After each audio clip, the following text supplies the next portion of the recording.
Also, with the teachers, we are having a report that's quite concerning. We're being told that teachers are behind hard drugs in schools. Now, this is a survey by NACADA, and it reveals that students in secondary schools in lower eastern, central, and the upper eastern regions are most affected by this particular scourge. Now, when you see this, it's really it's very unsettling. sad. It's heartbreaking actually, because teachers are supposed to be, giving guidance to students, helping these young people transition from, childhood, teenage into adulthood. And to be the ones to be introducing drugs to them, I don't even know what to say. Yeah, basically holding their hands and leading them down some really dark rabbit holes. It would be interesting to know what the motive is. I mean, what do they have to gain? Probably money, because they're selling them, I'm sure. Now, we're being told the study links teachers to drug abuse in schools, and this is on page 8 of the Standard. And as you can see on your screen, it has been broken down into those numbers that are very helpful in understanding certain problems. Now, we're being given the common drugs that are used by students, and they range from cigarettes, alcohol, prescription drugs, which I think is even more scary, all the way to mandrax, rofinol, and cocaine. The really hard drugs, hard stuff. And there's certain pockets of this country that are more affected by drug abuse among teenagers.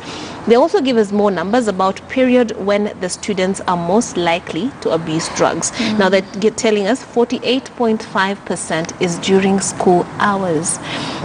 Then during school trips, it's even down to 21%. Now, you would expect that when they're out of school on trips, it's more likely that they're using drugs. But here we're being given numbers that show us that they are more likely to be using drugs during the school hours, which points to the fact that teachers are actually involved. It's actually school holidays. Yeah. Oh, school holidays rather. Oh, yeah. So when they're at home, this is pretty sad actually. Or at home, then on their way home from school, then in the school compound, it's at 30.4%, which is also pretty high, because you'd expect them to be using them the least while they're actually in school. What do you feel about? So it seems as though they probably use their pocket money to get these drugs. Yeah. But obviously, their lunch money goes to and probably it has a link to. I can't see it here, but it probably has a link to younger recruited teachers into schools. Most likely. And maybe as they, partake in alcohol or cigarettes, because the age gap is probably between the new recruited, teachers and the students is probably not very big.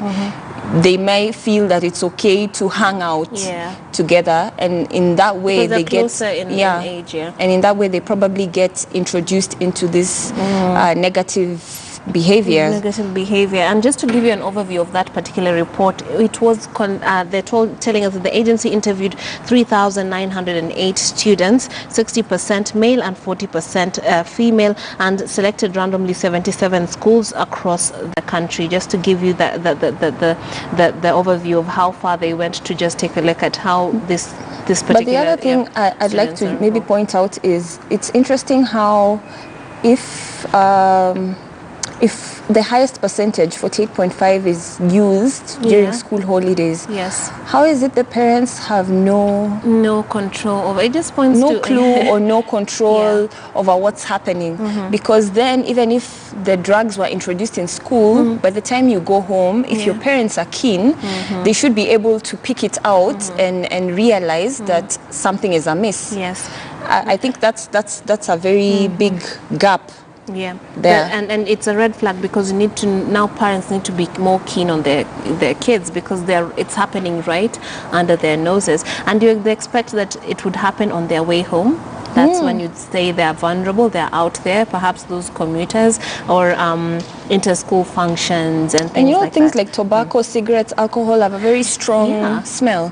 So it's surprising that... That's the change of behavior that a drug such as cocaine might have on a kid should be pretty obvious to a parent who is very keen. So I think this is very worrying, and basically the parents need to be taking a keen look at what is happening to their children, because these are 3,000 schools that have been sampled, over 3,000.